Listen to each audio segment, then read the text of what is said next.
ดีงามของเราไว้ดังนั้นข้าพเจ้าจึงขอเชิญนักฟ้อนสาวผู้ไทยของเราเชิญเข้ามาช่วยทีได้ขอเชิญต้องเปิดพิเกียรติให้แก่นักฟ้อนของเราที่จะเดินเข้ามา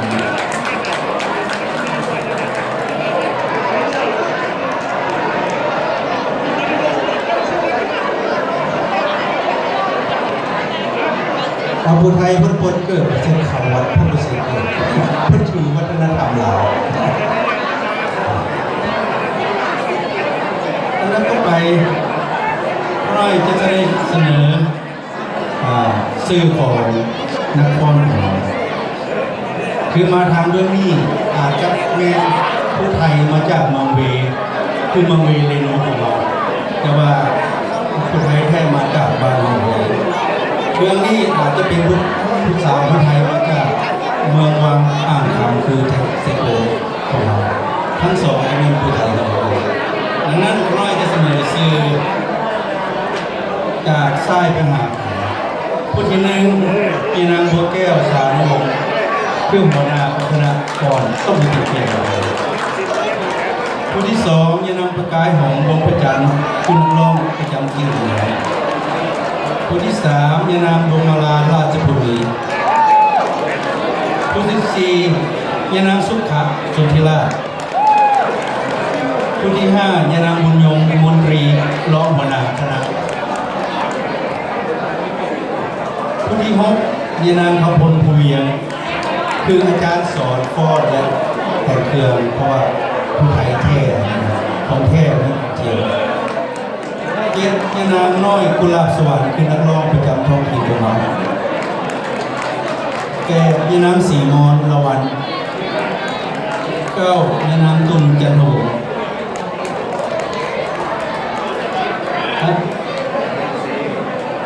จันโหสีอะไรเดียวในระหว่างในเวลาปีใหม่เราวันนี้พศ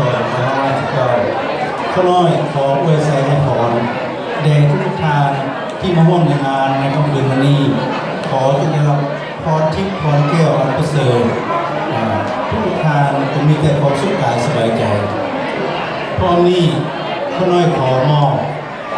คำขวัญนี้ไว้แด่ทุกทานแผนขมวลดินแดนธรรมชาติเป็นต้นกำเนิดโบราณเข้าเก่าเดิมมีวัฒนธรรมล้ำมหาไซและล้ำผู้ไทยเกี่ยวเดียวมีอาหารซุปหน่อไม้แกงไก่เสนสารขอนมัสการพระธาตุสีโคตรกระบอกเป็นเจ้าของขนมปานจงประสานกันให้แน่นหนาสามัคคีเดียวหักเดียวไว้เถิดพี่น้องเรา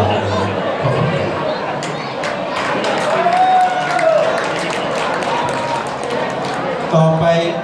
เรียนการฟ้อนสาวผู้ไทยไกลบ้านมี6ท่ากันอันท่าที่หนึ่งเมนฟ้อนผู้ไทยแบบเดิมท่าที่สองเมนผู้ไทยลำไม่ปิ่นท่าที่สามฟ้อนผู้ไทยแบบประยุกต์ท่าที่สี่ฟ้อนผู้ไทยลำเดินท่าที่ห้าฟ้อนผู้ไทยเกี่ยวเดียวท่าที่6ฟ้อนผู้ไทยอังลาดังนั้นขอเชิญ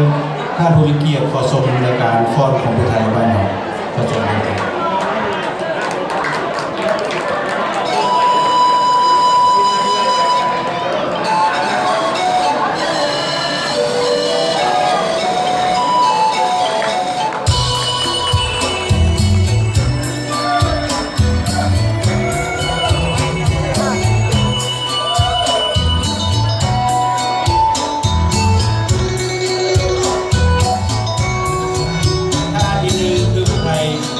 ล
อง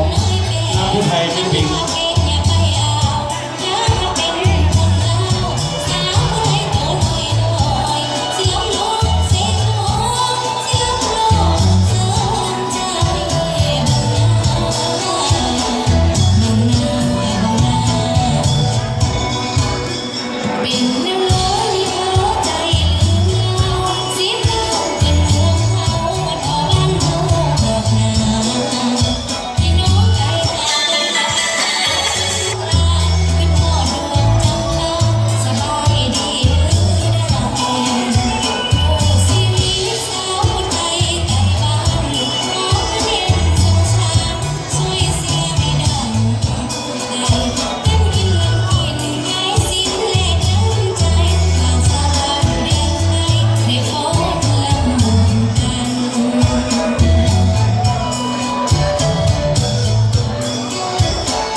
โดยเป็นเกียรติสิ่งดังๆเป็นกำลังใจของนักกรสาวไทยนะ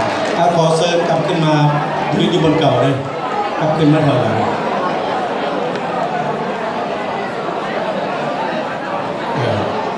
ขอเชิญท่านประธานจัดงานและท่านประธานวัดเพิ่นจะได้มามอบดอกไม้ให้แก่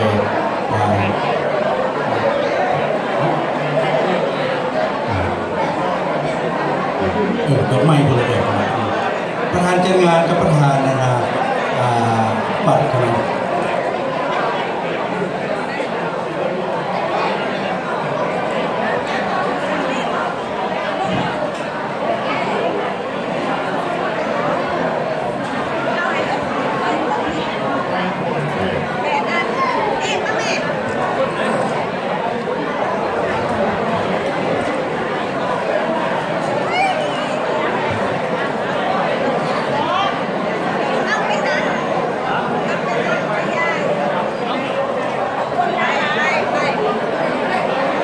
พอเรื่องประธานจัดงานกับประธานวัดเพื่อน